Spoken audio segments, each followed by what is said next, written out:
Hello and welcome to the second episode of our Talk Fintech podcast series. Today I'm joined by Gatt, our VAT partner, and Markita Falzon, our tax leader. During today's podcast, we're going to be discussing the fiscal considerations that apply to fintech licensed entities. I think that from experience, we're seeing a lot that companies that are looking to obtain a license in Malta are so focused on getting the license, and that is, their sole objective. And as a result, VAT, tax, and other crucial considerations are kind of pushed back a little bit.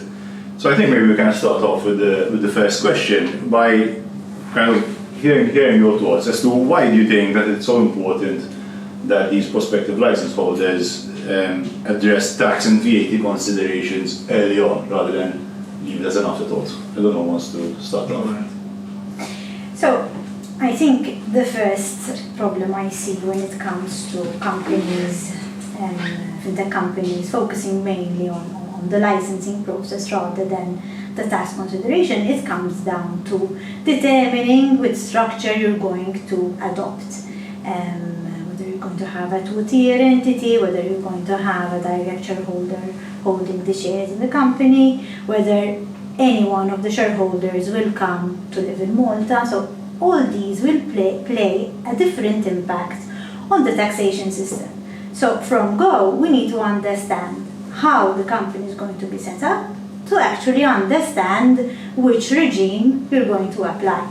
So I believe that along with the importance of the licensing process, you need to understand how the company is going to be from a structure perspective to ensure the most tax optimal structure is in place from go. Yeah, and presumably if a prospective license holder is focusing just on getting the license, it could be that it's starting off with a structure which doesn't make sense, and then it's more costly and time consuming later on to kind of fix these issues as you go along. Brandon, what about you? What do you think? I believe the biggest mistake is that they wait too long to ask the relevant questions. Why? Because as Markita has just mentioned, of course they would always be focusing on the licensing requirements. However, from our experience, we can say that oftenly such businesses would just focus on the licensing, but they ignore the VAT and tax considerations of the structures. For example, when it comes to VAT, what are your VAT compliance obligations? Not just in Malta, because in Malta, most probably the first question that comes to mind is, should we be VAT registered? Under which article? Article 10, Article 12. Maybe I am going into the technicalities. However, it is very important to mention these things. VAT optimization solutions. Markita mentioned the structures. So if they would just focus on the licensing requirements, whilst of course they would have already, for example, set up a structure in a way that from a VAT point of view, it would be, let's say, not impossible to restructure, but it would already be costly. So when it comes to VAT optimization solutions, it is always advisable from our point of view to look at the structures and to look at the services being provided by the fintech companies at initial stages. Why? Because of course we will delve into the detail of the services that fintech companies would effectively provide. Of course, mainly they would be providing exempt supplies. However, again, I would delve into the detail as we go along. However, there are other services that would be treated as taxable. So what happens in that case? If you do not look at these things at initial stages, most probably you could be VAT registered incorrectly. You could have your structure also set up, let's not say incorrectly, but not in a way that possibly you could optimize the VAT, the input VAT, okay, of the group. So these are all the things that a fintech company should take into consideration. Also about input VAT. Input VAT, it does not necessarily mean, for example, that you have just the right to deduct because you provide taxable supplies. Why? We had a case, for example, that there was a PSP, a payment service provider, that they provided services outside of the European Union, and as those who are aware of the VAT legislation, there is a specific article which allows you to deduct input VAT partially, to the extent that you provide services which are effectively taking place outside the European Union. So in this particular case, this PSP had like 34% input VAT recovery, so that's make a huge difference.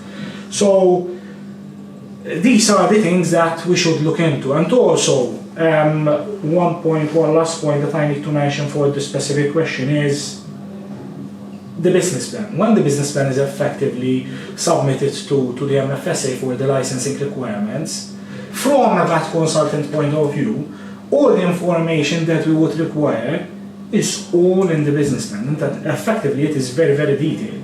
So when, as a VAT consultant, I look through the business plan, the majority of the information that I would need, okay, or let's say the fintech, the CFO or the financial controller to look at his supplies would all already be available in the business plan. Like for example, the revenue streams. It's not just what type of services they provide, but they go into the detail, the business plan go into the detail of the revenue streams. So my recommendation at this point is, yes, focus on the licensing requirements, however, also take into consideration, or at least in parallel with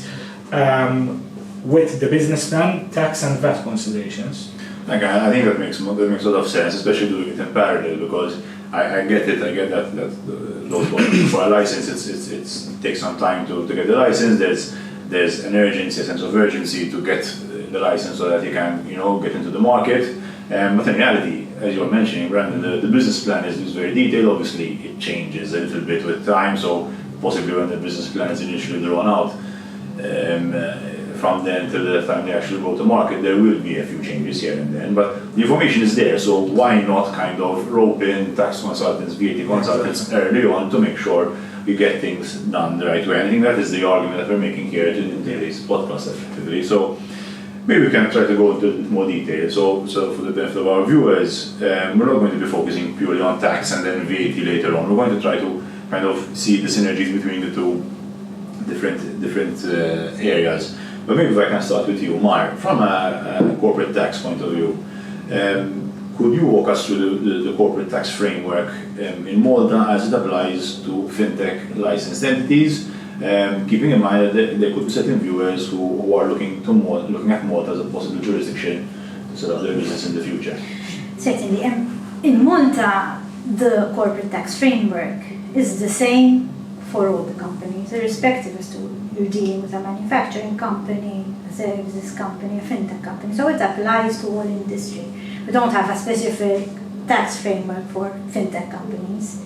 So basically how it works is that foreign investors who come to Malta to set up a company in Malta will be taxed at the headline rate of 35%. However, what makes it attractive is that Malta offers a full imputation system accompanied with what we call the so-called tax payment and refund mechanism. How does the system work? Basically, a company will derive income. This income is subject to tax at 35%.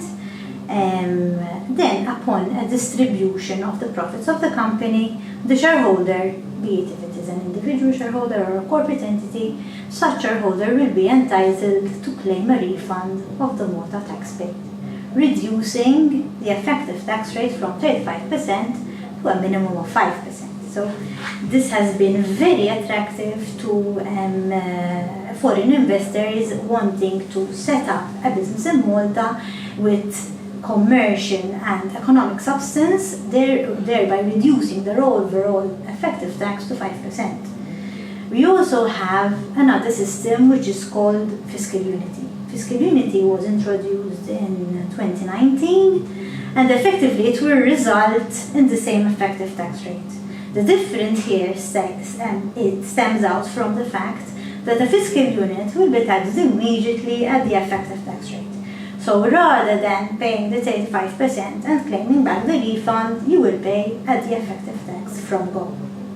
subject to certain conditions. So to have a fiscal unity, there are conditions which need to be met, whereby you have to have a 95% parent-subsidiary relationship, and all companies within the fiscal unit, you can have more than 2 companies within the fiscal unit. All companies have the same year ends.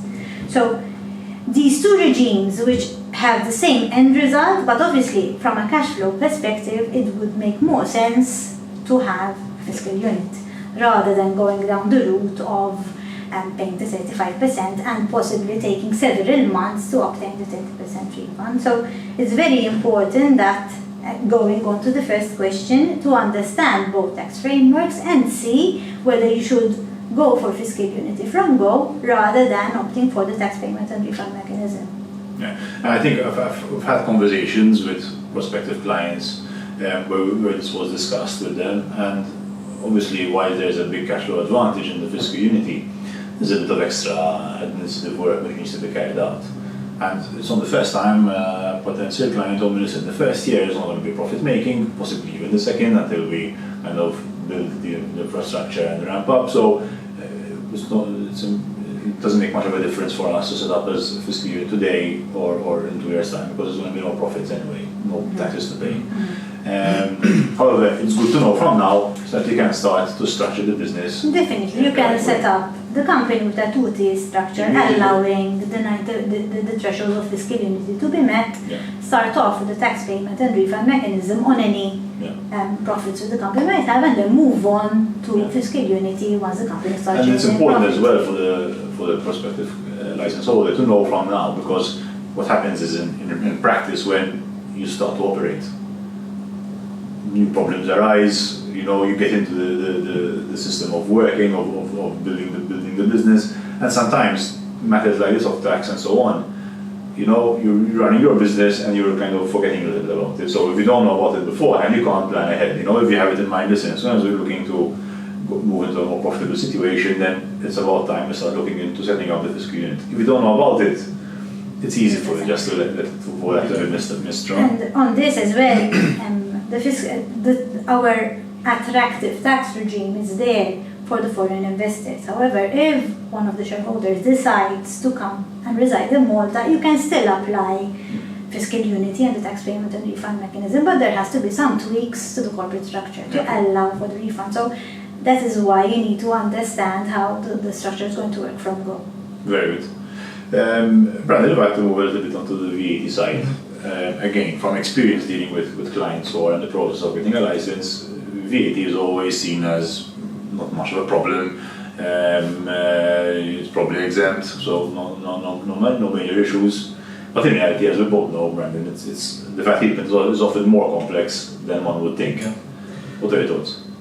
I believe there is a misconception there with professionals, I spoke with even directors within fintech companies, financial controllers, CFOs, that the misconception is that all services that fintech companies provide are exempt.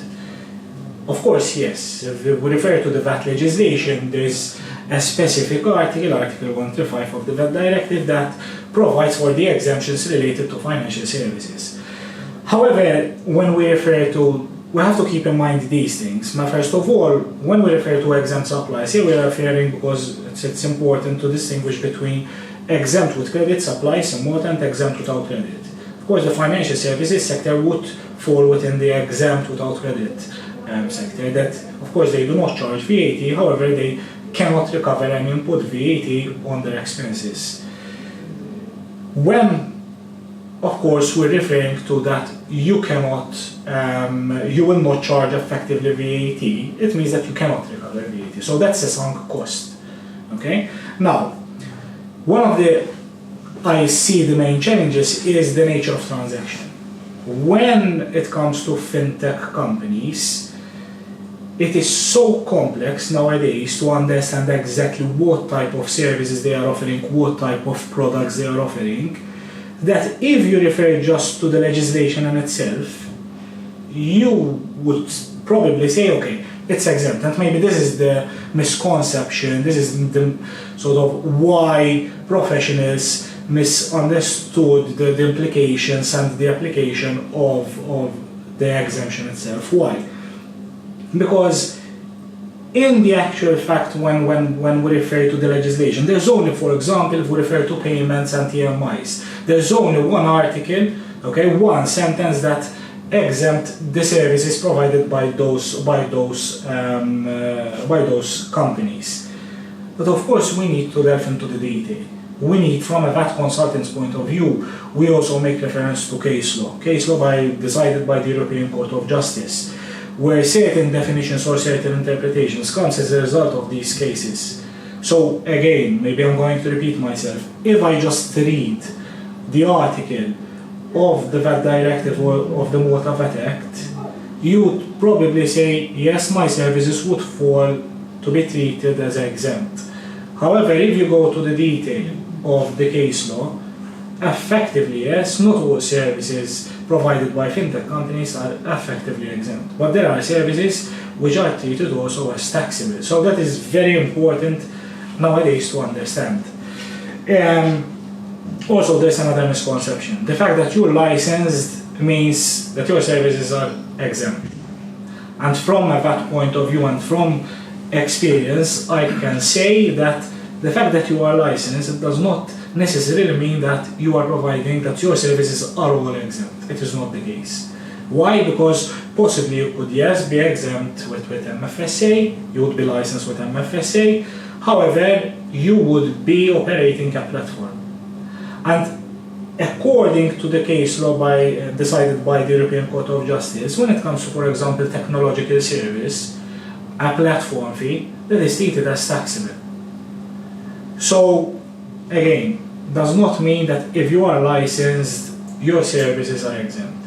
So these are effectively the main challenges that, from a VAT consultant's point of view, it is pertinent to emphasize to our clients that, listen, let's have a look at all the revenue streams that you are actually providing, and the services that you would be providing.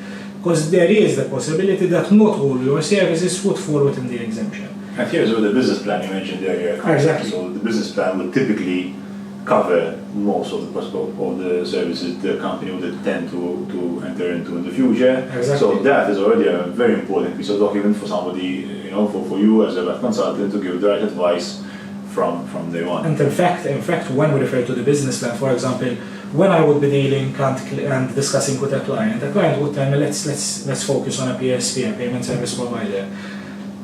Of course, without even understanding the industry, you would say, listen, a payment service provider offers payment services. Fine, but through the business plan, there is the possibility that you would have all revenue streams effectively being charged to their customers. Let's say, for example, a setup fee. Is a setup fee treated as exempt? In principle, no. Again, I'm going to mention the platform fee. Is a platform fee treated as exempt? Possibly. But in principle, given that it is a technological service, it is treated as taxable. So these are all things that would be included in the business plan, and it is important that if, as a VAT consultant, or someone who is going to analyze the transaction of the services provided by a fintech company and do not have the business plan in hand, one needs to ask these questions to the fintech guys. Why? Because, again, PSP, the services are exempt, not necessarily. What type of services, what type of fees are you going to charge? And why it is also important? Because it is important to understand who are your customers, B2B or B2C. B2B, I mean, we are providing services business to business. B2C, business to consumer. There are different types of supply rules, where potentially if you are providing a taxable service, for which the place of supply, and when I refer to the place of supply, it is who is going to identify the member state who is going to tax their transaction. Is it Malta? That does not necessarily mean that the company would be established in Malta and the transaction is going to take place in Malta. But if it is a B2C, and the place of supply would be taking place in another member state, one has to look into whether you would have obligations in that other member state. So these are challenges that fintech companies should take into considerations, but these are challenges that we definitely face as VAT consultants. I think in summary that sentence, that the VAT is often complex, I think you've kind of clarified that very well. Mar, earlier on you mentioned that that substance is a crucial requirement when discussing, when looking at the tax payment and refund system as well as the fiscal unity. And Malta as a jurisdiction has done really well, I feel, to attract some of the bigger players to set up shop in Malta and set proper substance here. Okay? What are the practical steps that a company should take to demonstrate genuine, focus on the word genuine, substance in Malta? Yes.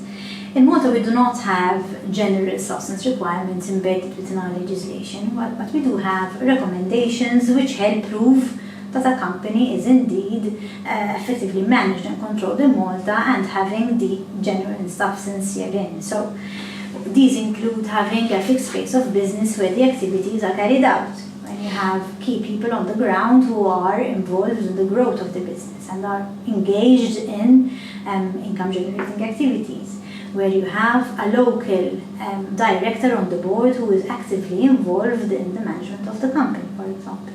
And having for all members of the board, be it if they are there's a split between foreign and local directors, all being in Malta to take key decisions relating to the business.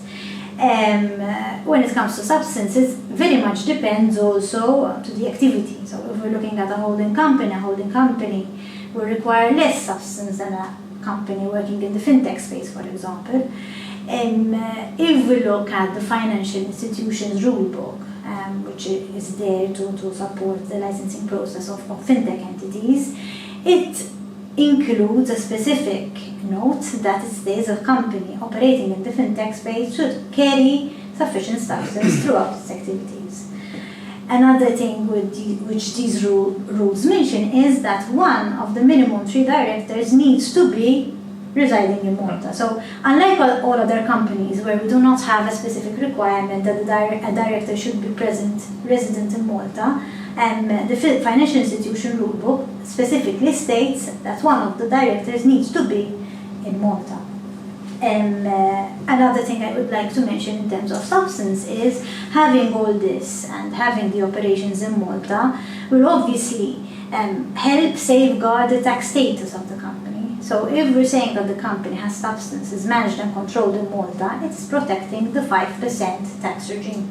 Why am I saying this? Because you cannot have key personnel of the company generating activity for the company from another jurisdiction. So if they're employed by the company but actively working in another jurisdiction, this may cause problems in terms of permanent establishment risk, for example, and ultimately hindering the tax status of the Maltese company. So ensuring that you have people on the ground actively working to grow and generate income for the business will obviously help prove substance and also ensure that management is effectively carried out in Malta. One point which I would like to mention also, because the question is about substance. Of course, I will be discussing from a VAT point of view. Substance is also important to take into consideration when it comes to VAT. Why? Because VAT, we have also the definitions, not just the business establishment, but also with regards to a fixed establishment. So when it comes to fixed establishment, in order to have a fixed establishment, you need to have human and technical resources in, for example, other member state.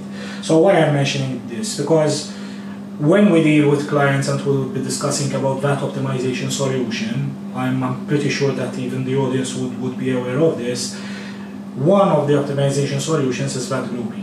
Now, VAT grouping is not just there to mitigate VAT. Effectively, if you would have a structure, and this is, we always emphasize on this, I can give you a 100-page document and advice. However, I believe the most complex part is not giving you the advice, but it's the implementation. Why? Because we have seen this in the past with our clients that they would have obtained that advice, but when it comes to the implementation of, let's say, VAT grouping, there would be a lot of questions by, for example, the directors of a fintech company. Why? Because let's say you would have an establishment, a fixed establishment, okay, in other jurisdiction. The key question, maybe from our point of view as VAT consultants, it's obvious, but nowadays we need to emphasize that fact of substance. Why? Because if you have, let's say, a head office, okay, in a jurisdiction outside of Malta, or a branch, you need to have the people on board. You cannot just have or create a structure that the sole purpose of it would be to mitigate VAT. Why? Because that could be abusive. In fact, there were even case law by the European Court of Justice about abuse. There's also an article in the Malta VAT legislation about abuse. It's just one article, but effectively, as such, there is no point forms on what is abuse and what's not. But MTCA could come on the business and have analyzed the group structure, determine whether effectively that group structure makes sense, and it's not just there for the sole purpose of just mitigating VAT. If it would be abusive, the tax authorities could come to you and tell you, ignore all this structure, and effectively would determine and would assess the underlying supplies. So although you would have a structure to mitigate VAT, okay, you need to make sure, the fintech companies have to make sure that all necessary substance, not just from a tax point of view, but also from a VAT point of view. It has to make sense. Okay? In order to have, a company or a branch established outside of Malta, which would be part of the group, okay? And effectively, we say that this is going to take care of the platform of the fintech company, okay, but who are there? As in, how many employees are there on board? Yeah. No one. If no one, that's definitely abusive. So yes, there are solutions on how to optimize VAT, however it has to make sense. It cannot be abusive.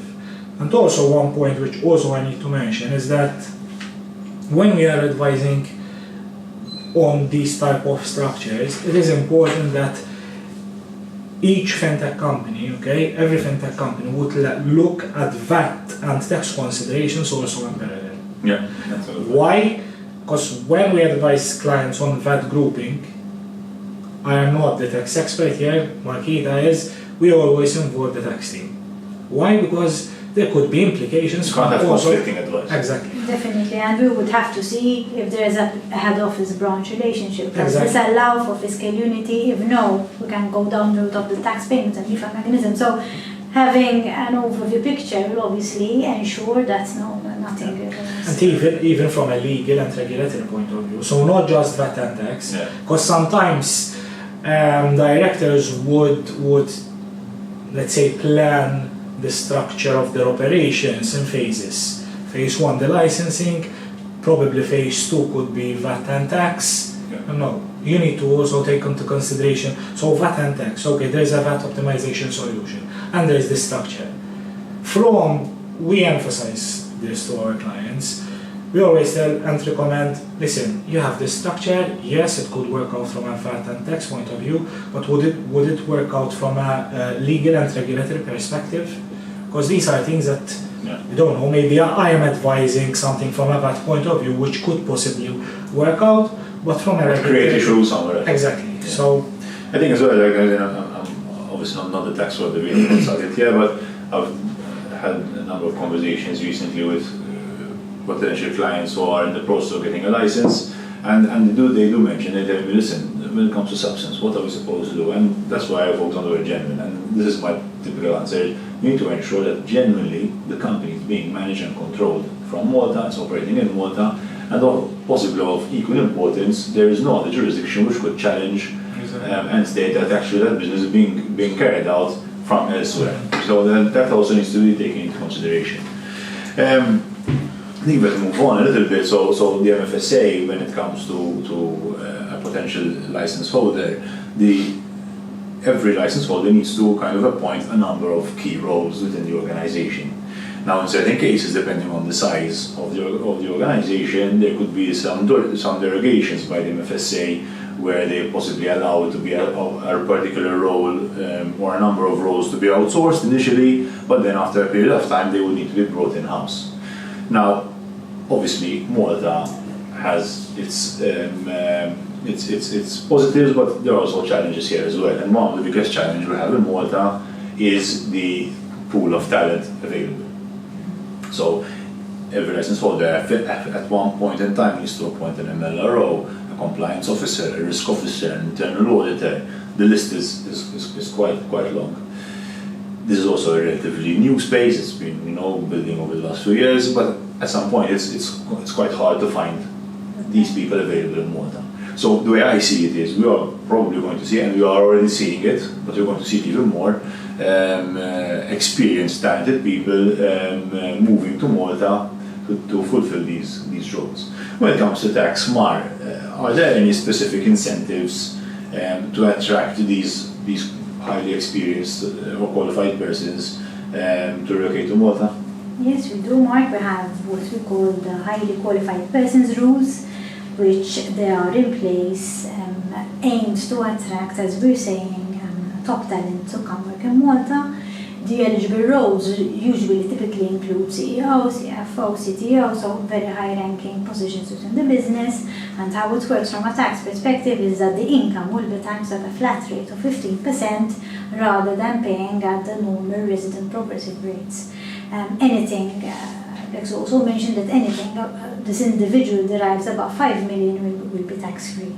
What I'd like to mention on this is as a cut-off date, which is 31st December 2025, but we are hoping that these HQP rules are brought forward to other periods to obviously continue attracting top talent to Malta. If one decides to opt out from the HQP rules, and they could adopt the resident and non-dom rules we have in Malta, which effectively the individual will be taxed on his Malta sourced income at the progressive rates, will be taxed in Malta only on foreign income which is remitted to Malta, and foreign sourced capital gains will not be taxed in Malta even if remitted to Malta.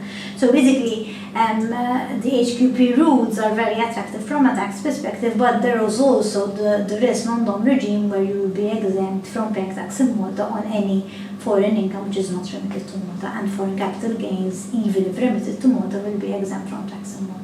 Okay, so very, very good beneficial treatment to attract experienced and highly qualified people to Malta. I think that's clear.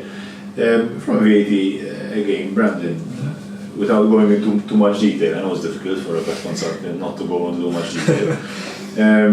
But as we mentioned earlier on, there is this misconception that it is, all services are exempt, and you've mentioned this already. And you've mentioned certain different instances already where possibly the right to recovery of input VAT could change depending on where the customer is established and so on. So maybe again, without going into too much detail, could the VAT treatment differ when could the VAT treatment differ between payment services, e-money, crypto services in the case of CASPs? Are there any key differences between them? So when it comes, for example, to PSPs and TMIs, Mark, effectively here we're speaking about payments. However, with regards to PSPs, here we're speaking about the Stripe. Stripe as an example, the movers of money. Effectively, they move money from one bank account to another. EMIs, they are issuers and holders of value. Here we are speaking about, for example, a Revolut. Okay. When it comes to EMIs and PSPs, here we are the main type of service that they provide effectively would be a payment service. Now, I have already mentioned this earlier on.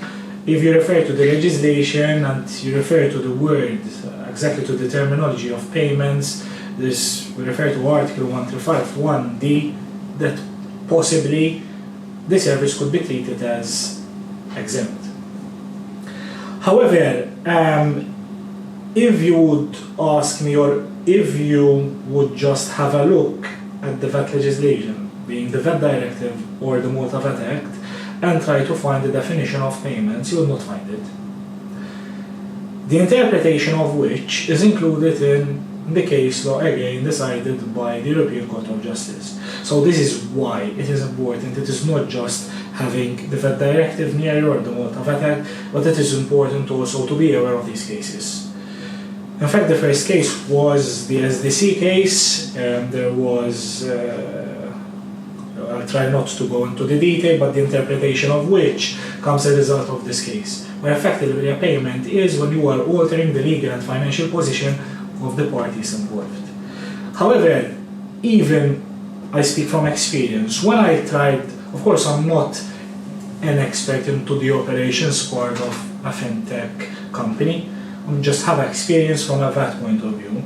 So when earlier on I tried to, let's say, read and study the structures of fintech companies, of PSPs, how would they work, and the operations side, because from a VAT consultant point of view, it is important to understand the products and the services that they offer.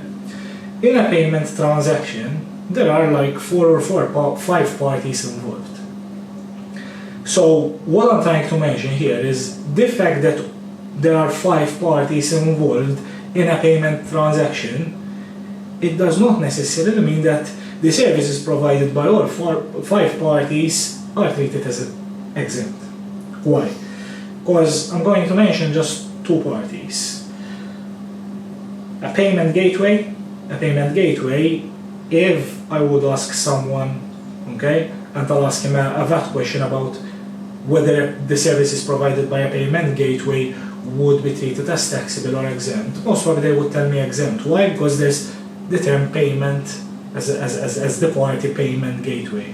So most probably they would assume that these services are related to payments. They are related to payments, however, effectively the services are treated as taxable. Why? Because a payment gateway is effectively there just to facilitate the process and to sort of send information related to the transaction. They are not altering the legal and financial position of the transaction itself. So that is the reason why you need to delve into the detail when it comes to these type of transactions. Again, there's card handling services. Card handling, there are certain services that could possibly fall within the exemption, however there are other services that could be treated as taxable. Okay? This regards payments and TMIs. Crypto is, I believe, in my opinion, it's a bit more complex. Why? Because when it comes to crypto, there are different type of business models. When it comes to crypto, for example, there are coins and tokens. Coins, of course, again, I will not delve into the detail, but coins can be used as a payment transaction. Tokens, you could have financial tokens, which imagine as if you have a share in a company, okay? And you could have utility tokens. Utility tokens, you have to delve into much more detail. Because they can be converted into different things. Exactly. For example, utility tokens, you could have the treatment of an SPV, what we call SPV, single purpose voucher or multi-purpose voucher. Of course, they are more complex than that. So, are you buying and selling crypto? Are you providing just the exchange platform? These are the type of questions that we would ask. So clearly, basically, yes. Clearly, the VAT treatment differs not just from the different kind of license, but also within one particular entity. Yes. Is offering different services. Especially, for example, nowadays when it comes to crypto. Crypto is the business models. There are various business models. If you would ask me on one specific business case, I would tell you, listen, we have to delve into the detail. There are also challenges when it comes to the crypto side. Why? Because given that when it comes to crypto, there's also blockchain involved. Again, I'm not a blockchain expert, crypto expert, but apparently you would not, in certain business model, you would not be in a position to identify who is your customer. And that would, why it is complex on our end, because when it comes to determining the place of supply, unless you would have information on your customer, you would not be in a position to identify whether your customer is established in Malta or in any other jurisdiction. And there's still a grey area mark, as in there's no conclusive working papers, or as in there are working papers and guidance, but There are still a number of grey areas. Exactly. As experience continues to kind of Exactly. go a little better. Maybe another question to you, Brandon. I mean, this is not specifically to fintech only, but I think applies to fintech, but also to possibly most companies around. Many times, when we're dealing with clients, more than me, VAT, the compliance of it is seen as a little bit kind of a bit extra, what I mean, in the sense that the accounting, there's a misconception again that the accounting work has been done, so the VAT should effectively, the compliance should be relatively straightforward. What practical steps maybe, rather than explaining why there are these differences, but what practical steps can fintech firms in this case, but again it applies to other entities as well, take to ensure that VAT compliance can be done correctly without slowing down the operations? Going to be biased. First of all, engage a vet consultant. First and foremost, I would definitely speak to someone who is knowledgeable enough in the industry and with regards to VAT. And someone who, of course, specializes in VAT. Why? Because we're speaking today about fintech. As we have seen throughout our discussion when it comes to VAT and fintech, the services are complex to understand, let alone to interpret whether an exemption applies or not. So that's the first thing. Secondly is to map out all the revenue streams. It's very easy to say, listen, I'm a PSP, I'm a payment service provider, and an EMI, and I provide payment service. No, just delve into the detail. What type of services you would be providing? Actually, what are the fees that you intend, let's say intend? Because when, for example, having a fintech company is still in the process of applying for a license, maybe it would have an intention. What are the fees that you intend to charge? Because from that, we would be in a position to understand exactly the fees that and the revenue that is going to be generated from a fintech company. It's not just a payment transaction. What about setup fees? Setup fees are in principle, again, I'm going to mention this again, principle taxable. What about technological or platform fees? Transaction fees would be treated as exempt. Deposit fees. So I think, as you're saying, I think probably to make it, to ensure compliance without slowing down operations, there needs to be proper investment initially to map out all revenue and costing and cost channels to make sure that everything has been understood and set up in a way that the accounting is then done correctly as well. Exactly. And that will effectively then make it much more kind of efficient going forward when it comes to VAT compliance. I believe, again, maybe I'm going to be sounded as being biased, but the first thing that one should take into consideration is VAT before even going into accounting. Because once you have everything set from a VAT point of view, the accounting kind of can follow. Exactly. Agreed. So I think just quickly before we close off, I think just one last question I'm going to ask you. I'm not sure both of you, but feel free to add. So if you had to give one key piece of advice to somebody who is interested in setting up a company in Malta and obtaining a fintech license in Malta, from a tax, from a VAT respectively, what key piece of advice would you give this founder? What would it be? From my end, as we already mentioned, is understand what regimes we have in Malta, understand which structure would work best for the entity, whether there are any shareholders who want to take up residency in Malta, as this may impact and how we're going to structure the entities. Do we need a foreign entity to hold the shares in the Maltese business to allow the eligibility of refunds and fiscal unity? So I think it's very crucial to understand how the business is going to work from a Maltese perspective, and also if there are, when it comes to the foreign shareholders, analyze whether there is going to be any implications from, for example, the outward distribution of dividends from the local group to the foreign shareholder, for example. So you need to have a holistic understanding of the structure, how the structure is going to work, and how it will ensure tax optimization for all the parties involved. Brandon, from you? From my point, we have already discussed this, but take into consideration the VAT matters let's say not before the licensing, but to be prudent, let's say in parallel with the licensing requirements with MFSA. Why? Because whilst at least you're preparing all the documentation related to be submitted for your license, at least you're already taking into consideration the structure that should be implemented. If there's a VAT optimization solution, why not setting it up before you actually start trading? Why not being registered correctly in the first instance rather than being... Mistakes can be costly. Exactly. And Exactly. with tax and VAT, Exactly. as we all know, these are not mistakes you want to be making. Exactly. And last but not least is, as a firm, we invest heavily in training. We also emphasize this with our clients. Invest, here we're speaking about fiscal considerations and tax and VAT. Invest in your finance team effectively. Why? Because it's not just setting it up and that's it, but it's also maintaining, especially from a VAT point of view. If you, of course, you would not outsource your finance function, you need to have people on board who effectively are knowledgeable enough to maintain like the VAT returns, tax returns, especially in an industry which is evolving and changing exactly as we go. Exactly. Thank you very much, Brandon. Thank you, Markita, and thank you all for joining us for this episode. And we look forward to seeing you in the next episode. Thank you.